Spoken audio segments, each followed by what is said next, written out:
إن الذين يدلسون المصحف الكريم كتاب الله فجر غادرون. But hatred for the West is not limited to the Islamic world. Radical Islam has for years been spreading its ideology in the West. This jihad rally is taking place on the streets of London. The infiltration of radical Islam is so deep, it's shocking.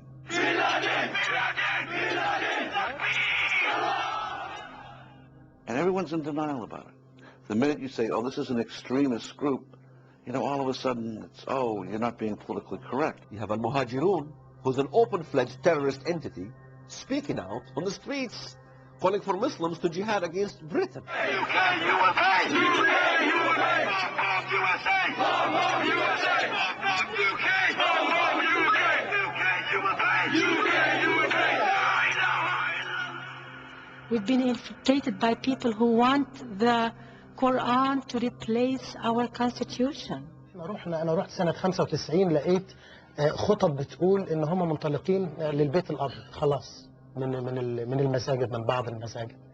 يعني إيه منطلقين للبيت الأبيض؟ يعني كان واحد بيقول في خطبته إن إحنا ذاهبون دلوقتي إلى البيت الأبيض علشان إن شاء الله ينتصر الإسلام ويتحول البيت الأبيض إلى البيت المسلم. يعني هيروحوا يحتلوا البيت الأبيض يعني ولا؟ لا، بسواد الإسلام وأفكاره سوف يتغير البيت الأبيض.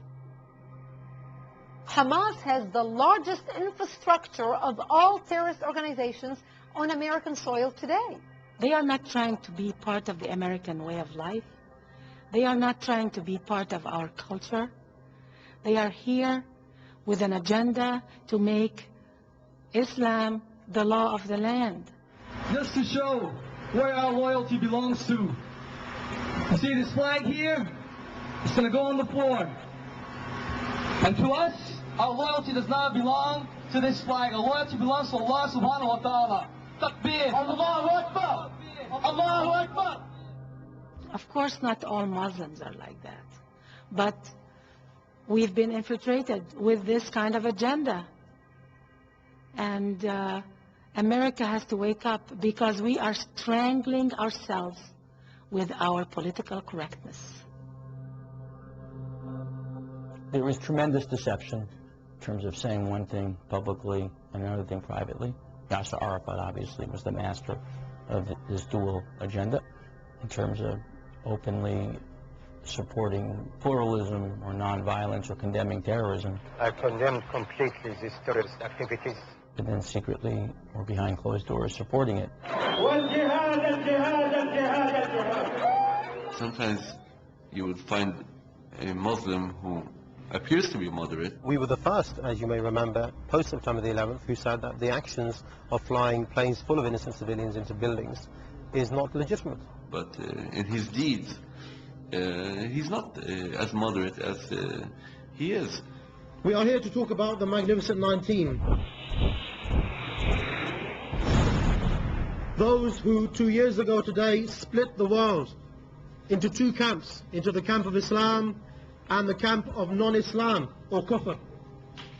Those who revived the obligation of jihad worldwide. The Magnificent 19, they were praising the hijackers, celebrating the attacks on New York. The deception is so high and so successful that I'm afraid we're losing the battle. In order to expose British terror groups like Al-Muhajirun and supporters of Sharia, Glenn Genvey collaborated with Jonathan Galt and acquired recordings of the group's meetings held in London mosques. The tapes reveal open incitement to violence and terror, in particular from Abu Hamza al-Masri, who calls upon followers to kill the kuffar, or non-Muslims. What makes Allah happy? Allah is happy when a kafir is being killed.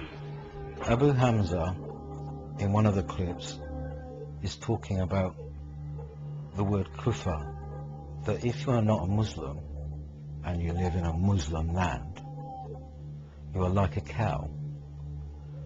That's his word. You see, the Islamic rule, if a kafir goes into a Muslim country and he's walking by, he's like a cow going, anybody could take him. That is the Islamic rule, and this is the opinion of the fuqaha. It's not my opinion. If you read the books of jihad, you'll see.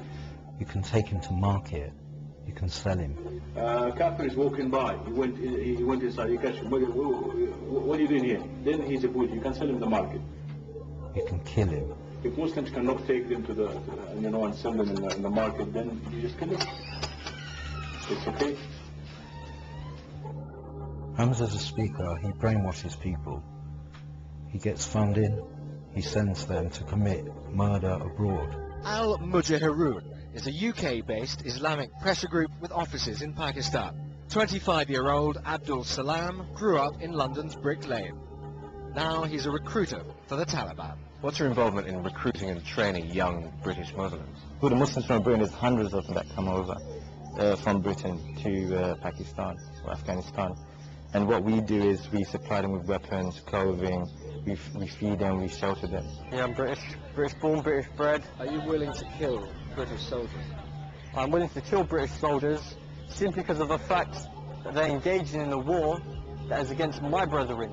The links from the UK go abroad and back. This is what makes it a global problem. If you take the London bombings, the bombers were from Britain. They were from the city of Leeds, a 2-hour drive north of London. British Muslims, but British. I and thousands like me have forsaken everything for what we believe. We are at war and I'm a soldier. Now you too will taste the reality of this situation. We are living with them. They are here. They're not outside our borders, they are here. So when you ask, is radical Islam a threat to Europe? Of course it is, because you find this large and growing minority population that is growing more and more radical and rejects more and more blatantly, overtly, and stridently the societies in which they operate. They are using our laws against us. They are using our democracy against us.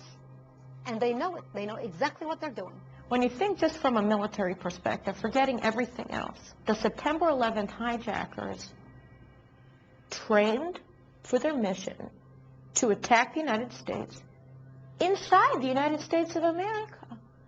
That is something unbelievable.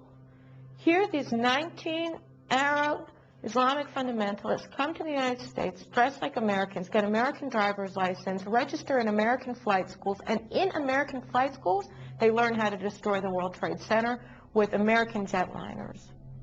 That is an unbelievable thing. That means that you don't need necessarily to have geographical territory at your disposal, because you can use the geography, use the territory of your enemies in order to destroy your enemies. That is the most postmodern type of warfare we've ever seen. I think the world, despite the number of attacks on various countries, is still in denial. They don't want to believe that someone has declared war on them.